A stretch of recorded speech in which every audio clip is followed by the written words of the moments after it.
Sekolah Muamalah ANB, cara mudah belajar muamalah.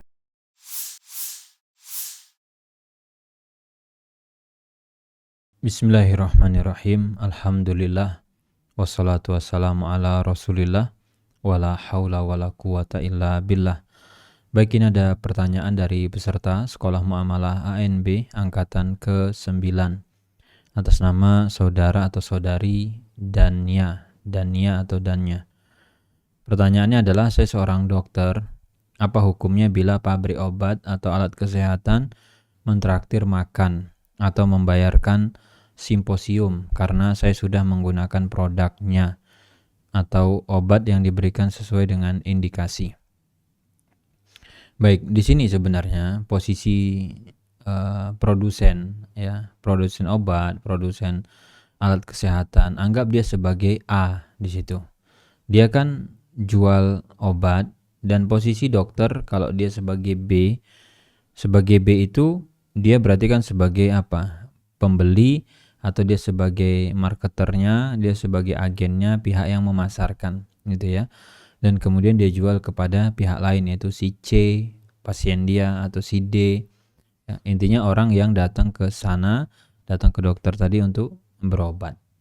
Baik. Di situ sebenarnya yang dikhawatirkan gitu ya, yang perlu diperhatikan, yaitu adalah dokter tadi ini dia punya kode etik gitu ya.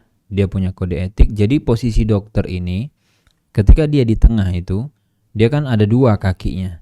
Yang satu kaki itu dia harus bertindak, berbuat untuk kepentingannya pasien. Kan begitu kode etik seorang dokter. Saya menyediakan jasa memberikan pelayanan kesehatan. Fokus saya adalah bagaimana servis saya kepada pasien itu terbaik. Dengan biaya sekian, apa layanan yang saya berikan kepada dia, itu fokusnya. Nah, kalau ini bisa tetap dijaga, tidak rusak, ya silakan. Kita kemudian mau bantu jual obat dan yang lain dan seterusnya, silakan. Ya. Tapi kalau yang ini dikorbankan, kode etiknya rusak, gara-gara apa? Gara-gara si A sebagai pabrik obat, pabrik alat kesehatan itu, dia ini memberikan komisi, traktiran, makanan, bayaran, hadiah, tiket jalan-jalan, macam-macam kan. Itu mempengaruhi ini untuk tidak mematuhi kode etik, ya dia bermasalah ini di tengah gitu. Karena harusnya nih ke pasien dia bilang, sebenarnya obat dengan komposisi ini ada kok merek-merek lain, yang dengan merek lain itu sebenarnya juga itu insya Allah sembuh. Karena kita tahu kan obat itu berdasarkan komposisinya, kemudian juga campurannya sama saja.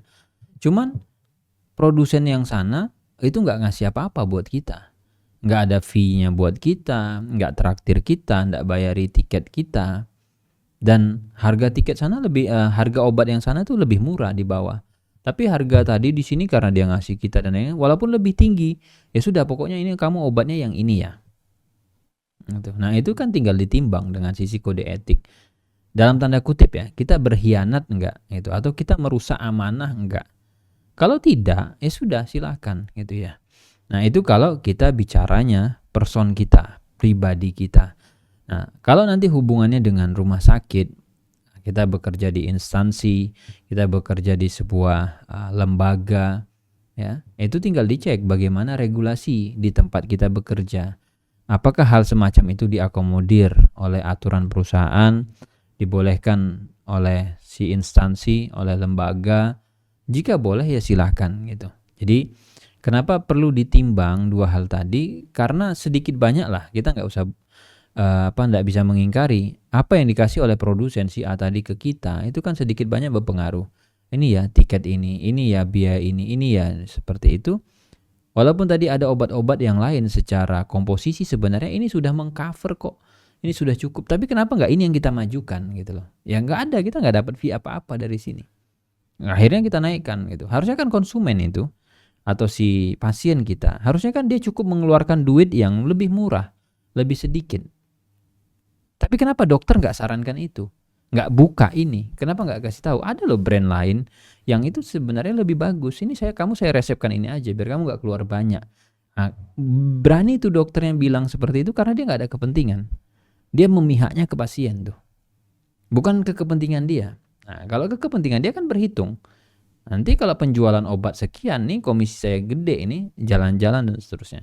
Tapi kalau ternyata memang benar, ya inilah obatnya, gitu ya. Nah, atau cara kedua tadi, sediakan saja 2 obat ini yang sama saja. Ya. Kan nggak mungkin kita bilang, nah, kalau kita sediakan ini yang murah, ini yang mahal, isinya sama saja. Mau dipilih mana-mana silakan. Isinya sama, nggak ada beda. Tapi kan nggak mungkin kita buka, di sini saya dapat komisi, yang ini saya nggak ada komisi.